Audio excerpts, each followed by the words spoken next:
Hey guys, welcome back to my channel and I'm here with a new video for you guys. So in my last few videos, I've been talking about a lot about different types of sensors, such as the infrared sensor, the line sensor, and even the radio frequency sensor. And if you want to learn more about these videos and see a more in-depth view of what these sensors can really do when integrated with the Raspberry Pi, make sure you check my videos in the description or in my channel and make sure you put a like on it and let's talk about what we're gonna do in this video. So in today's video, I'm gonna be talking about an ultrasonic sensor. An ultrasonic sensor is a device that sends out sound waves and receives them to find out the distance between the ultrasonic sensor and the object. So now let's take an example. So let's say my hand is the object and this is the emitter of the ultrasonic sensor and this is the receiver. So this emitter will then send a pulse or a series of sound waves which will then bounce off my hand and will hit the receiver. And through this, I can calculate the actual distance between the ultrasonic sensor and the object, which is of course my hand.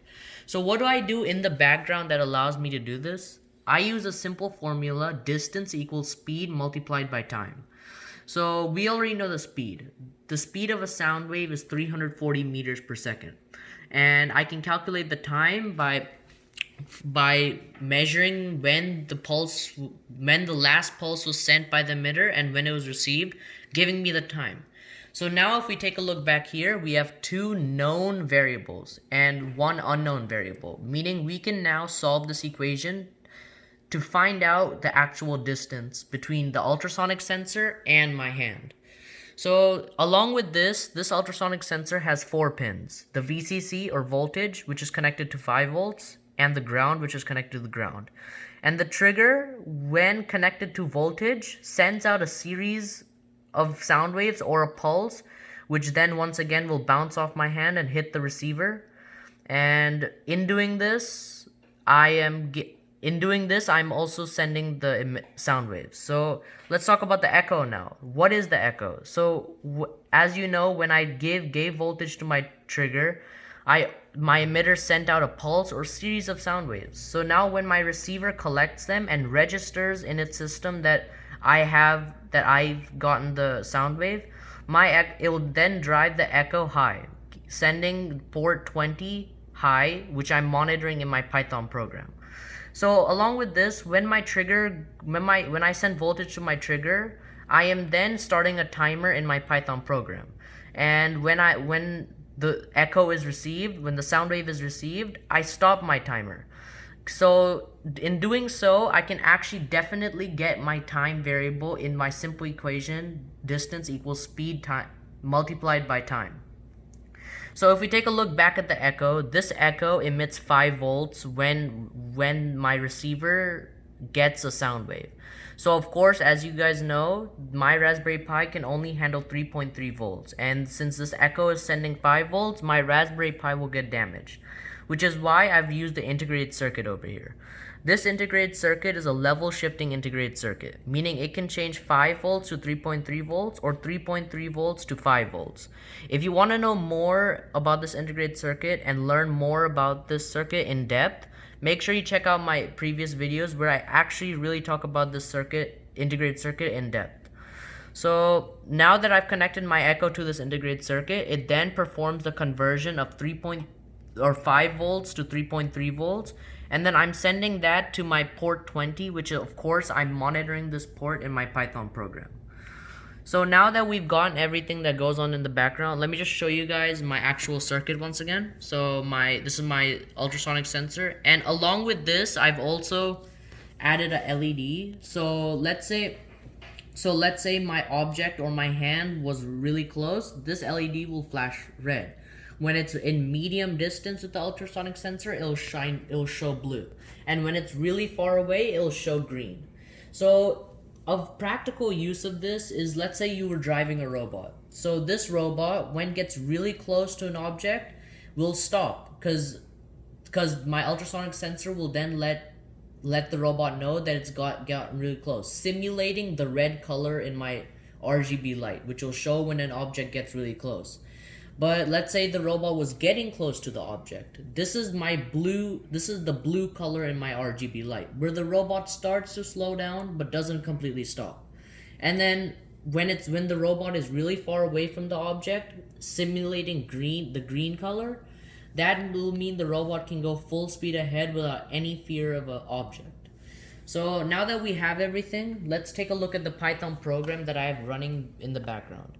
So over here, I've defined a function. This function finds out the distance between the ultrasonic sensor and the object. I do this by first, when I drive this port high, I'm basically sending a pulse or a series of sound waves. And then I also start my timer, of course, like I said before. And then I send my port low again, so it only sends a small amount of sound waves, so it doesn't send too many sound waves. Then over here, I'm monitoring my receiver for when the sound waves actually hit. And let's say once my sound waves do come back, I end my timer, so I find out my definite time for the sound wave to get to the object. So then I do use my formula, of course. Distance equals elapsed time times the speed divided by 2. You might be wondering why this divided by 2 is over here. Well, this is actually an interesting question. So as you know, let's say this is my object once again. The emitter sends out a wave and also starts a timer, and then it ends the timer once the sound wave gets back to the receiver. But in doing so, the sound wave hits my hand and goes to the receiver, giving me the time of both it taking to getting to my object and hitting the receiver. Well, we don't want that. We only want the time it took for the sound wave to hit my hand, not go back. So which is why I'll be dividing my entire equation by 2, giving me only half of the result. And then of course I return return the variable distance, and over here I am I'm printing the actual values, and then over here I'm actually taking action based on it. So over here I've done if conditions like distance is greater than 50 or greater than 50 and less than 15. So in doing so, I'm being able to control my RGB light over here, as you can see. And now let's actually take a look at how this RGB light works. So when I play my program, you can see the numbers being displayed on the shell, and you can see the numbers. So now let's take a look at the RGB light, how it's working. So over here I have my object. As you can see right here, my object is at medium distance, giving me the blue color, simulating that it's not too close. But let's say I take it really far away. So as you can see, my light turns green, indicating that my so-called robot can drive at full speed. But let's say I get really close. As you can see, the RGB turns red. So as you can see, I'm now simulating the thing that goes on with the robot. So if I go really far away, it goes green again. If I take it close, it goes blue again.